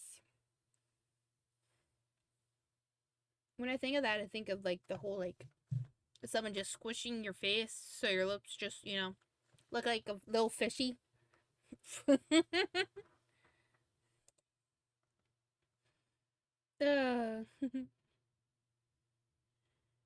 History class was the one you're looking forward to. English, math, science. Art class is the one that I like. It's the only one I liked. Didn't like any of them. You went to enroll in the art class. It was a mandatory school, but you definitely hope to participate. And that was all. Each lost in their own thoughts, you continued to stroll through the library for a little while longer until Cove caught your attention again. We should probably head back. Yeah, let's go. Before you could take a step back, Cove cleared his throat, avoiding your gaze. Thanks for listening before. Anytime. It's cool. You're welcome to make a habit of it. Anytime. Cove smiled, his cheeks pink. You jerked your head towards where Derek had been left studying. Time to get back to work. Cove and you rejoined Derek and settled back in as quietly as you could manage. Work continued as normal from there. Some shuffling dragged you out of your head. You looked up, surprised to see Derek packing up. You're done? Derek actually shrugged, but you could tell he felt proud to be the first finished. Told you it wasn't anything hard. Wish mine was that easy. Was it even worth coming to the library for that? What are you going to do now? Wonder how Derek was going to spend his newfound freedom. Maybe. Look over what you're doing. Maybe I got some tips that'll help. That'd be great, thanks. No thanks. You nod your head yes. You shook head no. That'd be great, thanks. I gotcha. I got you. This smile, Dirk leaned over your part of the table. He took some time to get the gist and point you in the right direction before turning it back over to you. Dirk leaned on the back of his feet. Okay, I'm going to look around once you guys finish. See ya. Bye. Bye. See you. Later on, Cove shifted in his seat, closing his book as he looked over the notes he'd been taking. Glancing away, he contemplated what you had done thus far. He had finished most of the assignments. You'd say there was about half yet. You saw long ago. You had spent most of the time being unable to focus. Finish most of them, half, long way, or being unable to focus. Which one? We doodled, but that didn't mean we didn't finish some of them. Say about halfway. Yeah. We were exactly pleased not to be further ahead. Still, doing it right was more important than doing it fast. Next time you really had to focus on what you had left. Derek's advice made it easier in the end. Are you about ready? It's almost 4. Yeah, I think so. Come on. Both of you gathered up your books, and after returning the ones you'd use for reference to the proper shelves, set out to find wherever Derek had wandered off to. He was in the biography section. On his back was to the two of you, one hand above his head, the other supporting himself against the shelf as he strained to grab one of the books. Hey, Derek, we're ready. Okay. Oh, okay. Then towards the sound of your voice, then up towards the shelf he was trying to reach. I can get that for you. He followed his gaze and then took the book off the shelf for him. Derek? I can get that for you. Yeah, thanks, Beanie. Derek directed you towards the book he wanted. It was an autobiography of someone you'd never heard of before. Then the 3 of you moved to the front of the library to wait for your rides. You stood close to the window and let out a content sigh, feeling the rays warm you from the slightly chilly library interior. Which assignments were more exciting, sir? And Space got any plans after this? Which assignments were more exciting? How? We could have done something creative. We could have made a presentation. I don't know. You shrugged. Could have done something creative. Maybe a collage representing the best parts of our vacation. Yeah, it'd be cool to do something other than just another worksheet, like a paper of how what we learned at school will help us in the future. But if nothing you've learned in the past year applies to your future life, Well, then they should teach us different things. Ooh, that's my dad's car. Whoops. Derek lifted a hand away, pushing the door open, heading towards the blue pickup truck, waiting in the parking lot. talk to you See you, later. Petey. Bye, Cove. You watched Derek jog up before scanning the area for your mom. Did you get everything done? You got lost in your thoughts. Get lost in our thoughts?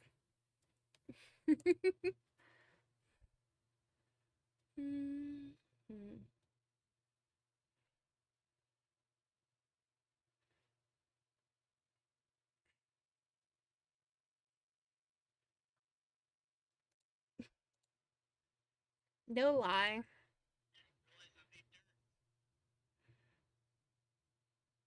Just looking at the hat makes me get lost in my own thoughts. Because it's so nice. I'm really glad I found it. Just like, look at it. Whoop, whoop, whoop, whoop, whoop, whoop. Break my neck. Doing the whole whooping thing.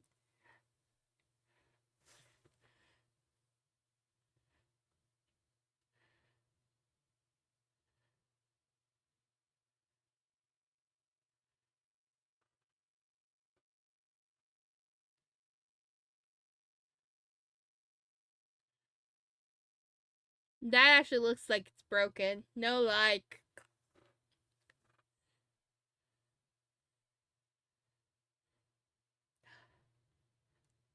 I think I know what I'm doing for Halloween from Avatar. I feel like I need to come back to the library again before summer's over. I'll come with you. I still have those books to read anyway. Not that I did, despite not working on the same thing, it'd be nice to have some company. I'm good with that. Hey, do you want to do something with me after this? Oh, sure. Kel seemed eager towards the offer. He exactly expected him to say no, but the agreement still made you happy. Two of you smiled at each other. Kel looked away after a second, so you did too, fidgeting with the hem of your shirt. It wasn't long before you spied your mom's car coming down the road. There she is. All right. Time to go then. Climbed into the car, sliding into your usual seats, buckling the belts. Hey kiddos, did you get a lot done? Yeah. Nice. Car shifted into action, and you watched his library shrunk into the distance. It wouldn't be the last time you saw it this summer, but at least you knew you're going to have company. You fielded questions from Mom while you tried to juggle a conversation with Cove. She learned you two were planning on returning. She immediately offered to give you a ride next time. Continued to answer Mom's questions about what you've been working on, and then told her about your plans to stay with Cove after getting back. There's something knowing in her smile that made you pause, just for a moment. I mean, yeah. From my understanding, our parents are actually pretty well off.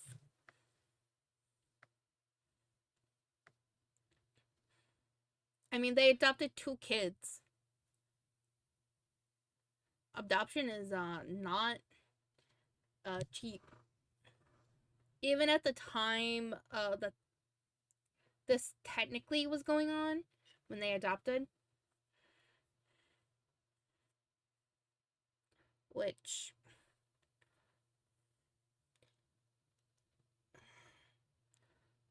I think the year technically that they have this is, excuse me while I do it, see if they actually have a timeline.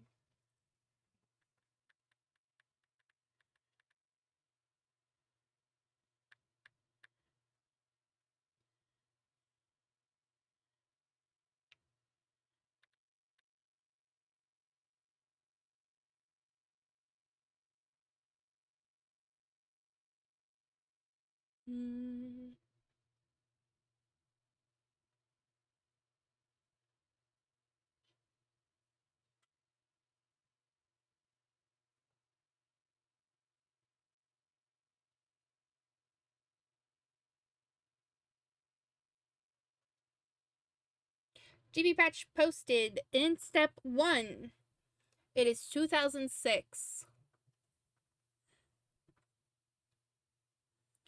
Step 2, which is what we are in now, is 2011.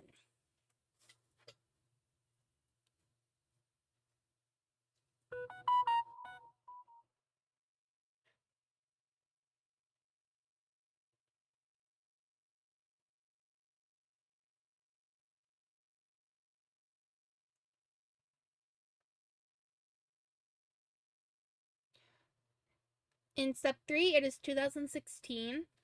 And in step 4, it's 2021. Mm-hmm.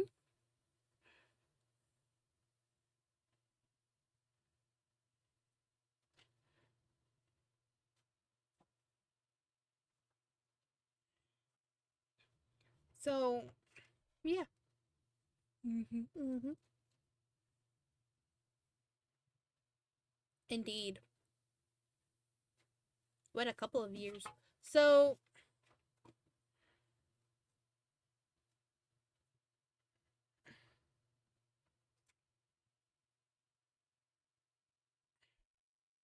Lizzie is 2 years older than us.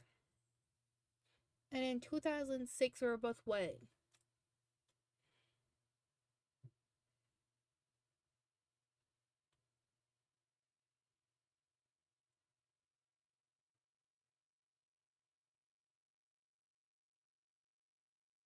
Oh, it actually states here. Cove was born in 1997. So that means MC was also kind of born in 1997. So 2 years before that was 1995.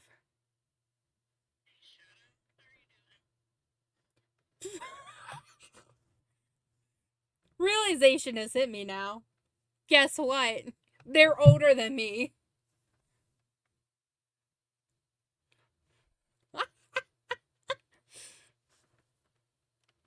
These characters are older than me at this point in time, Risa.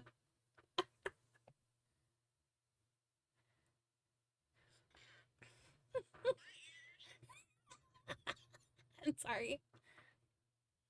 But I just I looked up the timeline and it said that the characters, the MC and Cove, were born in 1997. They're older than me.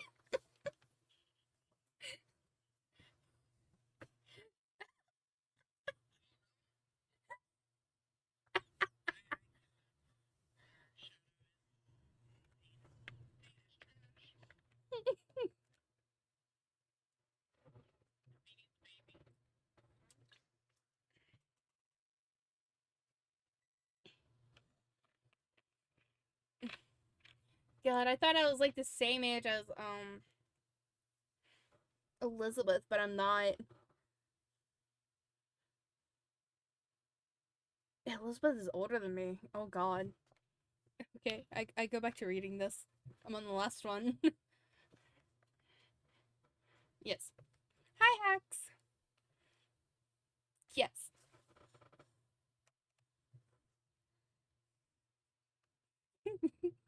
You good, boys?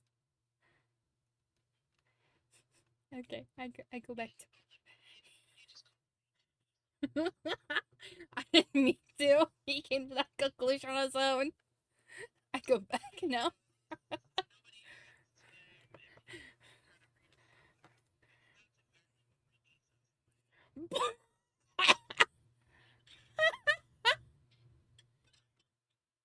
Oh my God. Uh.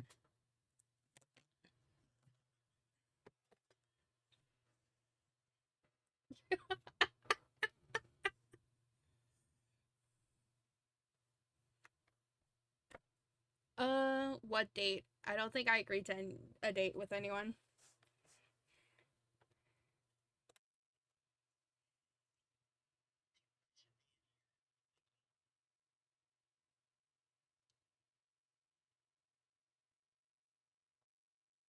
Why aren't you helping her voice?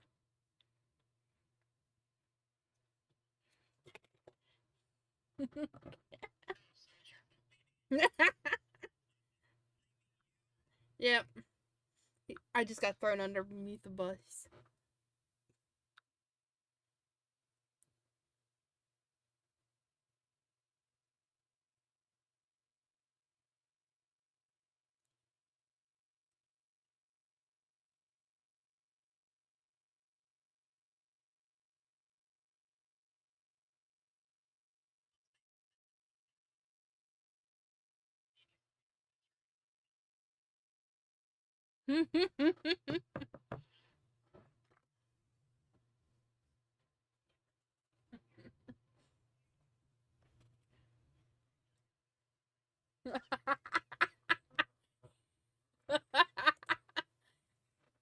So I turned my head because I was throwing something away. But my god, it was perfect timing. No, it wasn't. It was perfect timing. um,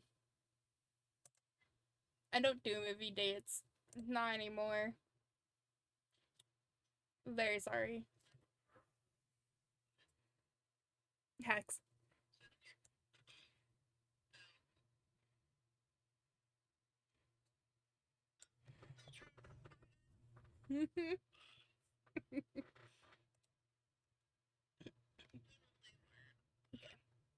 Now I go back and do this last bit of reading.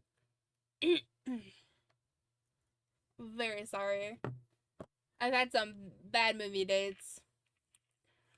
But soon as the trip was over and you had to ride back to your neighborhood. Go run over to his house real quick to drop off his stuff. You also had made a pit stop to put your backpack away before heading out again. Two of you regrouped in the middle of the road, halfway between your houses. With everything wrapped up, you can now freely enjoy the rest of the afternoon. Conversation resumed as you both began walking down the street together. The afternoon came and went. Dinner was eaten, and you were cleaning up the dishes left behind from it. Kovac would like to stay for the meal today. He passed you a couple plates to rinse in the sink. Even though you didn't have to, Kovac has to do at least something to help. You scrubbed the last of them and let out a satisfied sigh. Okay, they're done. I'm going upstairs now. They are fun. I'll state this. Movies are fun. But movie dates?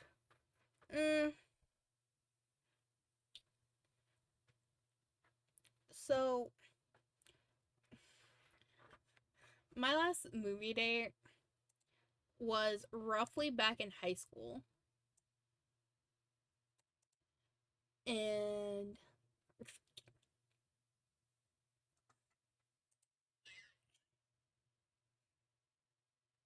it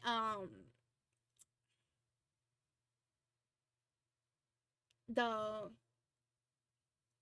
dude that I was dating at the time got a little handsy in the movie theater.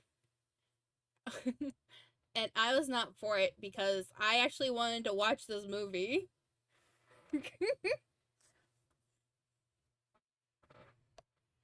So it kind of ruined movie dates for me. I have been only to the movies with only my friends now. Yeah.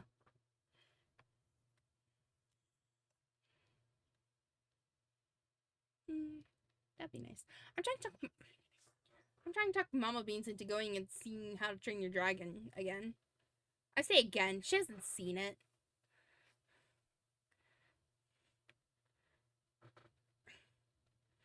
Mama Beans doesn't want to see it. Here's the thing. She doesn't like How to Train Your Dragon since they came out with How to Train Your Dragon 2 on Father's Day. And for those who don't know, that How to Train Your Dragon's the one where they killed his father. They released it on Father's Day. Mama Beans was not happy with that. Even if it was Father's Day, she was like, that's just cruel.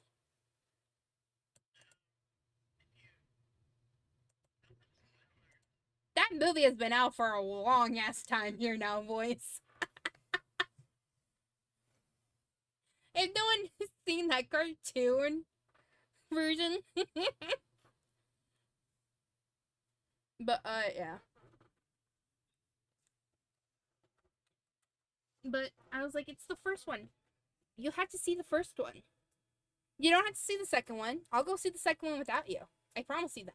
I won't take you to see that. But my god, it's so gorgeous. Oh my god, Toothless too. Oh my god, they made Toothless so fucking. Feel. How to Train Your Dragon? They did. That's the one I saw.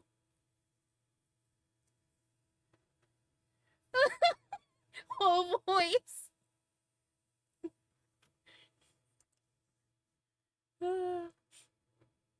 Yeah.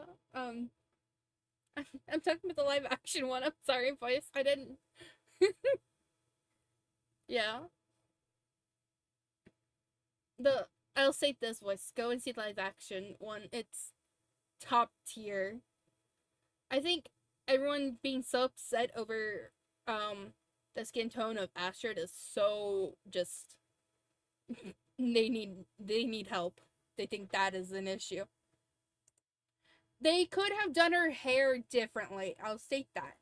Instead of just doing it in those plain braids. Oh, like those mini braids and the big braids. They could have done something so much more gorgeous with her hair.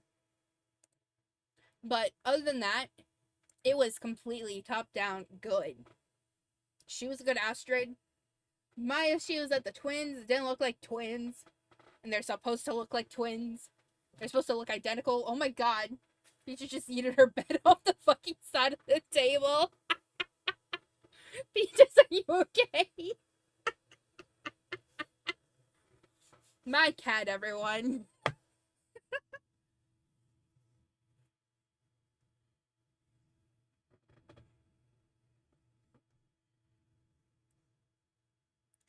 But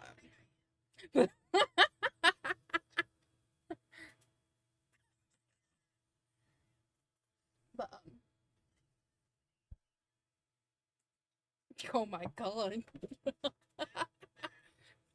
That's horrifying. That's horrifying. You addressed your guest for the evening. Are you gonna come with me? Yeah. Yeah, I don't have to go back till later. Take it easy, kids. Thank you for the help. When you get back to your room, you notice your backpack from earlier. You figured it would be best to unpack the stuff you needed before going to bed. Clove popped into your desk chair and it spun around a bit as he got comfortable. He watched you contently as you walked across the room. He didn't need or expect you to try entertaining him constantly. It was just nice to be near each other, even when nothing was going on. You hacked your bag up onto the bed and sunk into the comforter. With that, you started to sort through books and paper packets. Not all of it were things you needed anytime soon.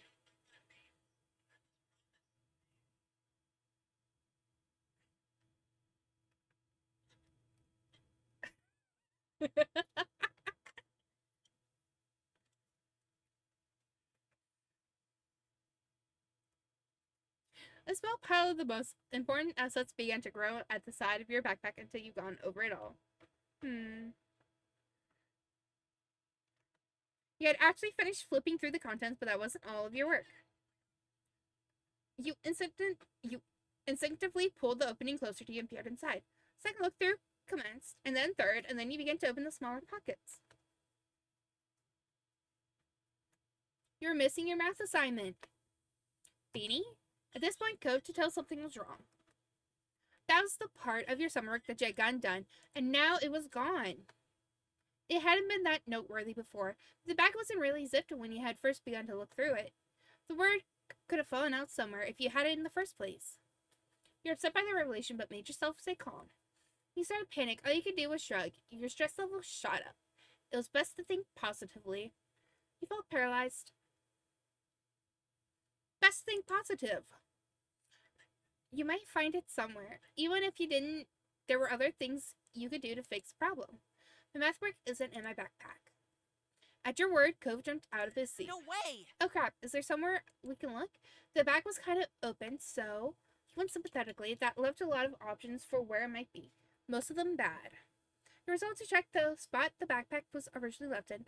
It couldn't hurt to look. With nothing in sight there, you expanded the search to the rest of the space. Cove did his best to stay out of your way while keeping an eye open for your missing work. It was a fruitless effort. Your assignment wasn't here. Let's check downstairs. It might still be in your house someplace. Fine. How are you? Why, hello again. Is everything alright? You touched your mom was up. You gave a rambling explanation of the situation. You answered her with a raised voice. You told your mom what was going on. I packed my bag and one of my assignments wasn't there. I am so Sweetie, sorry. I'm so sorry. What's missing? An assignment for school from the library today. Mom's eyebrows raised with concern at the answer. That's a pickle. I'll call right now. I think they might still be open. Thanks, Mom. Don't worry about it. That's not gonna help. You let her go without a word. Thanks, Mom. You're welcome. You're welcome. Just leave it to me. Mom, to save the day. Feel funny. Can you tell us if there's anything you noticed? You're with Beanie, right? I saw Simon and Beanie had it out at the library. Don't remember her putting away, but I'm positive there was nothing left on the table when we were done. He spoke resolutely. Before now, he hadn't considered that something might have been left behind. He had felt the same when leaving, though it was hard not to second guess things now. Mom re-entered the scene a few minutes later. The look on her face was not promising. Well, I got hold of one of the librarians. They don't have any papers with your name on them. Not that they could see, anyway. I'm sorry. Thanks for trying. Okay, yeah, no reply. You're in frustration. Thanks for trying. Of course, sorry it was the bus. Not your fault. Beanie, hey, let's go to my house. I can check my bag. Maybe I took it when we were packing up and didn't notice. Good idea. I don't want to. Alright. It's not gonna be there. Good idea. We gotta stay positive here, okay? We have to stay positive. Things were getting heavy here with your mom's rain. Maybe he needed to get away from it, or maybe he thought you needed a chance to get away from it. Let's go. Cove nodded and made his way to the door. Your mom stood by with creased brows. Take care, kids. Good luck. Bye, moms. Briskly made the trip across the street. In less than a minute, you were going through the threshold of Cove's house. Cove had been in a rush earlier today, too. His backpack was tossed on the couch without a thought. No one had moved it since then. Don't sit down, or anything. I'm gonna look. He lifted up the backpack and zipped it in fluid motion. You were allowed to wait as he rooted around side with an unexpected level of seriousness. Except his offered hospitality and took it easy. This was actually starting to get to you now. Let's do that one. Yeah, I wanted to make this into a big deal, but if you didn't find it, if you had to do everything all over again, if you weren't able to get it done again, a knot formed in your stomach. He leaned closer, trying to get a peek into what was he seeing. A risk of not knowing made you more tense. Your patient didn't go unnoticed. He tore through the contents rapidly. So Cliff's eyes drifted from the opening bag, traced the length of the room's floor. His arms still tucked away inside, but the search was over. He heard sink. It was obvious there wasn't much of a chance Cove somehow had it this whole time. Still, he wanted to hope. Finally, Cove lowered his backpack to the floor while slipping his arm up, and he wasn't empty-handed. He extended a few papers your way. All right. Here. Aw, maybe he had it. Your eyes looked down the summit and then went right back up to his face. Oh, that's your copy. He really was gonna give us his work. In an almost silent room, you could hear the slight crinkling of paper as his fingers gripped tighter. His expression was just as firm. No, it's yours. Cove, I can't. Thank you. I can't take that from you. I appreciate you want to help. But that's not okay. That's cheating. Are you sure you can only stare at him? Cove, I can't take that from you. Why not? The assignments and grades, they're important to you, and, you know, you're important to me, so... Finally dropped the papers at your feet, refusing to meet your eyes. Aww. I think I did pretty good with it. The marks shouldn't be bad. You thanked him for what he was trying to do. You hugged him. You insisted he shouldn't go through with it. You gotta give him a hug for that. Without another thought, you threw your arms over his shoulder. The papers scattered. After a second of stunned motionless, Cove returned the gesture and wrapped himself around you. Cove's consideration made you feel good. You felt terrible about all this. You were teary-eyed over the gesture. It was too much, and teardrops began to sting your eyes. Please don't cry, Beanie. He didn't let you go as he began to speak again. Missing assignment is something that doesn't bother me. I mean, you know me long enough to see what does upset me. I can speak. Simon had started out lighthearted, but it quickly turned to a much more serious. You were always there. He leaned his head into you affectionately. It made your heart pound against your chest. Then the moment was interrupted by a piercing ring at the Holden home phone. You nervously stared at one another with raised eyebrows. Cove's mouth formed a tiny frown. Kira appeared from the hall on the far side of the living room, summoned by the noise. Cove robotically took his arms off you, pinning them securely against his sides instead. You don't know if she noticed or cared, but he was embarrassed. Hey, yeah. Hi, Cove. Hi, Beanie. I didn't know you were here. She slipped past, your eyes followed her. Cove's mom answered the call, giving a chipper grin to whoever was on the other end. A few uh-huhs. Later, think the person placed the phone down once more. Beanie, that was your mom. She said your stuff was in the car. What? Really? That's what I was told. Now I'll just return to the guest room. You can have your privacy. Cove's mom, the real MVP. The real MVP here is Cove's mom. Let's give her all the claps here, people. She really said, look, y'all want this little moment, I'll give it to you. I'll just leave.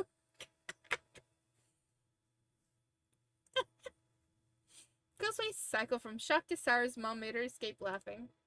He shook the interruption off and refocused on you. They got it. You're relieved. You were so embarrassed you couldn't believe it. You didn't know how to react. You were so relieved. It was back. You had your work, and that's what mattered. They've got it. Kim smiled crookedly and shrugged one shoulder. We should probably head to your house. Your moms might want to talk to you. Yeah, my parents really care about me. They kept searching even after you left, and because of that, it all worked out. Come on, agreement. Go, that means glad you stuck with me. Thanks. He brightened up with a sparkling smile. Don't worry about it. Anytime, Beanie. While stepping towards the door together, there's a thought in your head that you knew to be true. You're going to be there for one another when it came to the big things and with the small things. He was so cute. He was really gonna give up his own work for us. And now guess what? We wait until Friday to finish this all off. Yep. I make y'all do that. I make y'all wait. It's okay, voice. Everything's fine.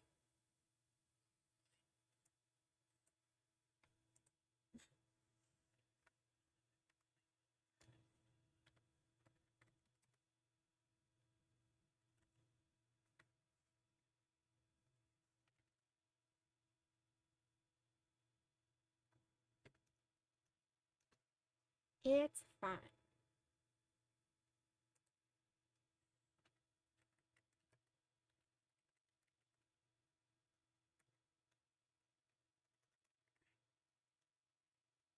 I can type apparently.